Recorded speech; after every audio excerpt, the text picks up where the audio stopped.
So it's been a while since I posted kind of anything on the YouTube about the car, but that doesn't mean I haven't been working on it. As you can see, the fenders and stuff are back on, and I actually did take it for its first test drive. I might put a little clip of that in here, but I do plan on doing like a little separate showcase video once I get the hood and bumper back on and everything, so I can showcase, you know, the whole car coming out. But I'll show you what I did. Suspension is done, so I got new shocks, kind of everything's redone down here. It's a little dirty because I did drive it, but sway bar looks good. I've marked all the bolts and everything. The bumper bracketry's back on, but yeah, everything, I'm really happy with the way things turned out. Looks really good down here. And so yeah, I didn't really videotape it because I got to the point where I just wanted to get it done and needed to drive. But and I did a little bit of radiator hose work. I replaced all those. Those things down there are a pain to do.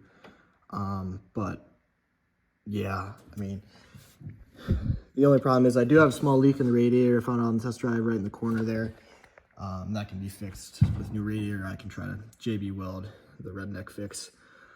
There is a small leak in the car, but it didn't do all this while I was idling just now. That's just from that is just from the test drive and it being cleaned off, kind of. But I'm fairly confident it's this seal right here. Just because it's kind of evenly distributed around the whole carburetor, is that being wet.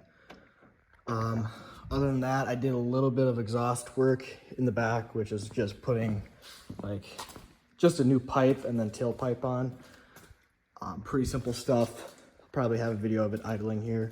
I just got done installing the new oil pressure gauge, which I'll show in a later part probably of this video. But yeah, new white walls and rims are on. Not new rims, but repainted rims. They look really good, I have to say. Came out really nice. I'm having problems with my fuel tank, which is why the John Deere one's on there. I think it's a clogged pickup, or it could be pinholes in the pickup tube causing it, but I can't get fuel out of it. I can get fuel into it and blow air from the front of the car back into it and hear bubbling. So it's something funky, but I'm probably just gonna be buying a new fuel tank. It's cheaper that way. When I got done with the test drive, I was hearing just a little bit of lifter noise, which I thought could be low oil pressure due to the oil pumps on these Packards having a tendency to be pretty weak. But I just got done installing the mechanical gauge, and it was cold oil, and it was just after startup for at least 30 seconds, but it was right at the 40 mark at idle, which is, I gotta say, for a 60-some, 70-some year old car, just absolutely perfect. So we'll see. I did put some zinc additive in the engine to help lubricate the lifters and everything. Maybe that will help. I doubt it. That's just for wear. But it could be the oil pump bushing near the top connecting shaft wearing out and causing air to be pumped into it and causing the hydraulic lifters to collapse. But we'll run the engine some more, try to figure that out. It's not a huge deal. It's easily fixable. So far, I'm crossing my fingers so far because it was only a test drive. The transmission did work pretty well. It shifted out of park a little hard, but other than that, I mean, you couldn't really tell. Granted, I don't think I took it above 35 miles an hour, and this is a 2-speed automatic, Ultramatic, technically. I should correct myself again, twin Ultramatic transmission. And so it's only got 2 gears, and I don't think I got it out of first gear. I was driving it in high or drive. No, I was driving it in low. Driving it low, my bad, if it was under 35. That's what's recommended. If you're driving under 35, drive in drive or low, and then above 35, drive in high. You don't have the torque, but it's easier on the transmission to be in high rather than drive. Now that I'm looking at this a little bit more, that spill does look pretty bad on camera, but it's not as bad as you think. There's just a lot of dirt on the manifold, so kind of cleaned itself, so happy about that. But yeah, I mean, so far it's performing good. My fuel pump rebuild worked. That's been building. If you let the car sit for a while, it does lose the prime in the fuel pump, which I attribute just to the fuel setup I have on it right now not being the best. And so, but yeah, so trying to work through the car, get it up to a driving condition. I don't know if it's gonna be able to drive like road trips, which I call road trips, which are like to a car show and back by the fall, but we're gonna try. And that's just because I leave for school here in a little bit, and I've been working all summer, so I've only been able to work on this on weekends. But I mean, I've gotten a fair amount done. You can see more down there, some of the new hardware and everything. But yeah, that's kind of where I'm leaving it off for now. I think my next steps are going to be dropping the fuel tank, seeing if I can figure out the issue with that. It's going to sound really bad, but probably just try to JB weld the radiator. It's such a small pinhole leak, and it only happens when it comes up to temp and under pressure is the only time it leaks, and it's barely a leak too.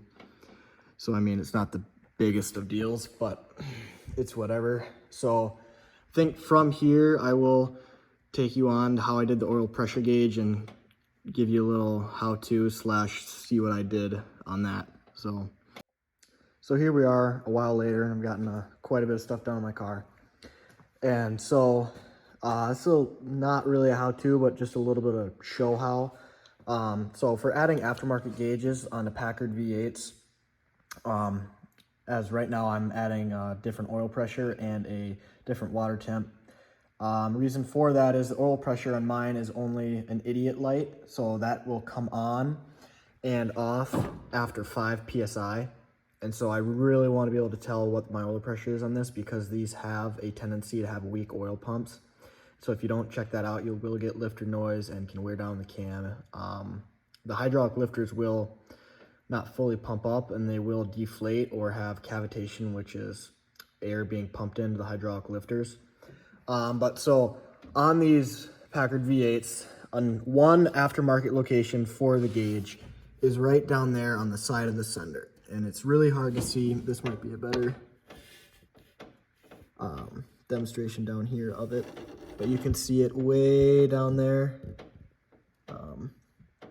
just right where those fittings are, is right to the left if you're on the passenger side of the original pressure sending unit for the oil.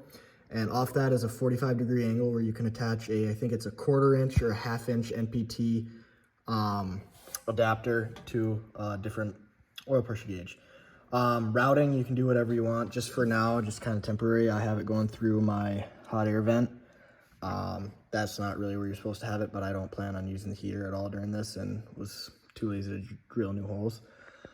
And then for the water temp gauge, you kind of are limited on choices for that. One thing I didn't mention is another place for the oil pressure gauge. Another would be if you have the fenders off or the heater core off right here, and either you have the engine out, there is a fitting right on the back of the passenger side head, right behind kind of the heater core, which I think is another 1/4 or 1/2 inch NPT. One can go in there, but you need to attach an elbow or just have a perfectly placed drill hole for the line to go into. Now for water temp, some engines, not any Packard engines, but will have water cooled manifolds. Packard is not one of them. So for aftermarket water temp gauges, you are really limited on options. The original sending unit is right back here, and I can get a better view of that. Right there is the original. It's not attached right now, but it's that little sending unit right there. And so with that, you either need to get another sending unit, basically just like that, and hook it up to an aftermarket gauge and lose your current gauge in the car. Or what I want to do was keep that original gauge functional, just so I can see cool or hot, and then also have a mechanical one that will tell me exact numbers. Now with that, Autometer has ones that you can cut into a radiator hose. And so a 2-inch hose is kind of the biggest they will even really consider getting up to. And the hose I have on the car right now is really pushing it for if I can fit the hose adapter on there. And so this is what you get sent right here. And you can go cut right into the radiator hose, make one cut, and then slide this in, and then your mechanical gauge, which I have sitting in there, has a prong on the end of it that you put in there and crush fit, and that'll be your water temp gauge. And what I was thinking for routing is I'm going to put it right here on the front radiator hose. It's going to follow the oil line, at least for me. So I'll catch you up on what I'm doing inside the car. We can check that out real quick. So on the inside of the car, I have the aftermarket gauges in the glove box, and I wanted there so I didn't have to drill any special holes on the dash or on the column anywhere. And that was kind of just ease for me, and I also wanted to keep the original look. So you can close the glove compartment and not see the gauges, or just run with them open and see them. And so I have little holes, there's just bolts with washers in the bottom, and then a hole in the back of the glove box for the oil pressure line. So right now I've just been kind of test fitting it, and then I had the wrong fitting on, and then it spewed oil everywhere. So I'm just kind of cleaning that up. But once I have it installed, I'll show you what it looks like. But yeah, just make sure you have the right fitting on when you do that. It's a really important step, and me not reading the directions was probably the cause of that. I'll catch you up when I have it back installed, and should be good to go. So now I have her idling. You can see I'm making 40 on idle, which for me is really good, and I'm actually really surprised by that. We'll see what happens when the oil warms up. I'm not going to run it too long tonight, just enough to build pressure.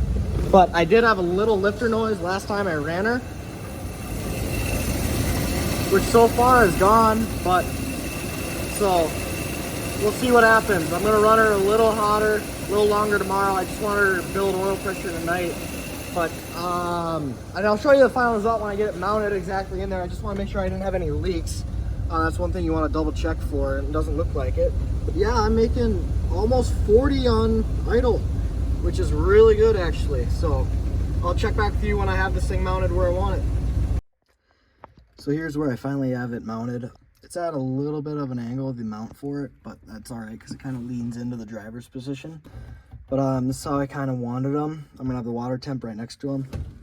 You can kind of see I routed it right through the vent, and it comes up here, and then through the back of the glove box. So if you're driving and you don't want to see it, you can put it up, glove box, just like that. Can't even tell it's there. And if you want to check any gauges, they're there. I haven't gotten them wired up, but they do come with lights for them. So there's a light insert on the back. You plug right in, and then you can just wire that to any 12-volt source that you want. For my preference, I am going to be wiring them to the headlight switch. So whenever my headlights come on, the gauge lights come on. It's pretty straightforward, but I'll have more info when I do the water temp stuff and try to finish these up. But for now, this is kind of where the oil pressure is going to sit. Happy with it, really happy with the look. It's the antique beige. I think it's 2 1/16 inch size gauge, so pretty small, but you can see over here, that's the original oil. There's no dial, and there's just a light on top that comes off when you hit under 5 psi, and it's an idiot light. Basically, it just tells you you're out of oil. So after water temp, I don't know if I'll be adding any other gauges. The one thing I might consider adding would be a voltage meter for my generator. But so far that seems to be working all right. But yeah, this has been kind of just oil pressure how-to, just not really how-to, just kind of show how I did it.